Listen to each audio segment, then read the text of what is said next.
Right now, 611. So you guys got the expansion, how many bikes do you want to have? It's about 10 bikes for every station, and then keep generally about 10% of the bikes spare, just in case the bike breaks down or things like that.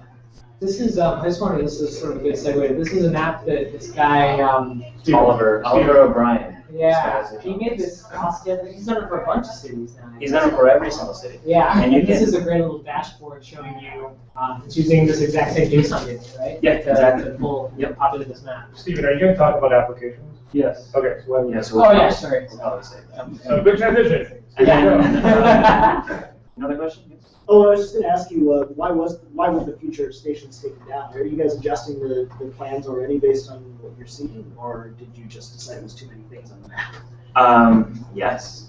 And I'll add to that it was a human developer error. That was not my fault directly, but a little bit my fault. There was a lot of things on the map. So what I did so that we can internally look at the map without the noise of the plan stations was I pushed out to the test site. I took off the plan stations. And then when a developer swept along some changes today, he swept my change into that and promoted it to live. So that's what happened. I'll have that backed up. Yeah, to be honest, we could just toggle it tomorrow. Well, and that's what I was thinking, because I was thinking like I want to click on plan stations. Let's go check that. And so I put that on my list of things to do, but there's a few things above it right now. Sure. So, but it would be a great feature because it's nice to just see data and not. But there's also the app, so I guess. Any other questions directly for me right now? I'll answer it. Lots of questions later as well. Yes? How do you deal with maintenance, flat tires, low pressure in tires, anything? So it's kind of a two-pronged approach. We send out teams in other cities, I assume it's the same here. We call them our street team, and they go out on bikes, either their own or our bikes, and with kind of mobile toolkit, and they do all the light repair, and they check bikes, and they do a set number of things. And then if anything's beyond that, and they check bikes, I think, every month, I guess, every 2 weeks. I'm not sure the interval. And if it's something that needs serious repair, they'll radio in, and it'll be flagged to get picked up. If you ever go up to a station and the seat's turned around, and/or there's a red light on the where you put your key in, that means that the bike's non-functional. The red light is a systematic lock that we do so that nobody can take the bike, and the seat turnaround is a visual cue so that when you're walking up to it, you don't say, all right, I got the last bike, and then try to put your key in. So it doesn't work. So if you do get a flat tire, while you have a bike out on the bike? So if you get a flat tire while you're out on the bike, and if it's best to go to the nearest station and dock it. Obviously, don't ride the bike. If you're kind of stranded, give us a call. I don't know exactly what we would do, but if we have a balancing truck, or if we have a maintenance truck nearby, we would certainly swing by and get the truck and put the bike and close out your trip. I'm not committing my our company doing that. I'm just saying that it's likely that we would do something like that. But then the key thing here is once you dock it, if you've noticed anything was a little amiss with the bike, you would hit the wrench button within 30 seconds or 60 seconds of docking it, and that will lock the bike so that nobody else can get it. Yes. So you said you released the data for about rides potentially quarterly. Yes. Is that the fastest that you release it, or all the other cities as well? Yes. Okay. And then in the meantime, is this the only other data that's available? Yes. And yeah, I suppose we could potentially do it more frequently than that. That request would have to come in from the DOT because we operate the system. Right. So, when they say, our citizens want monthly data, then we can work to make that happen for sure. Cool.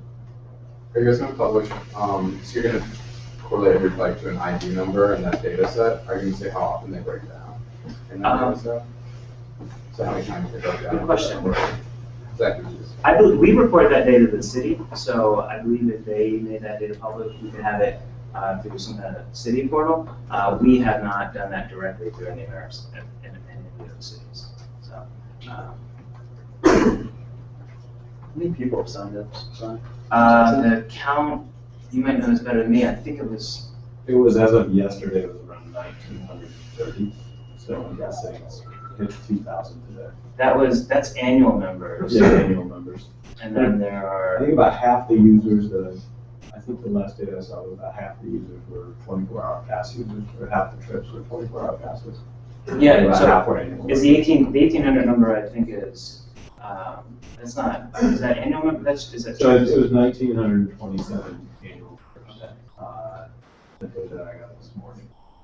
And so, once the station started rolling out, we started adding about 100 members a day. So I'm guessing tomorrow morning we're going to close every 2,000. Is there, do you guys have like a model that membership tends to follow in terms of? There's only 5 or 6 stations. I mean, 5 or 6 cities with bike share that we operate in the States. And in DC, it was kind of, I mean, they really kind of paved the way with bike share kind of 2.0, away from the old clear channel, like wired into the grid bike share stations. These are solar powered. You don't need a special key, you just walk up and put it. I mean, you need a special key, but it's not like a metallic key, it's not a real key. And so DC was kind of slow and early. Boston was kind of the same, just because they were both like 2010, 2011. Chattanooga's a smaller city, so New York was like the first highly anticipated city, and membership numbers there have completely blown us away. I mean, we're up to 50,000 annual members, and we did the founding members, and we sold out of them in like 28 hours.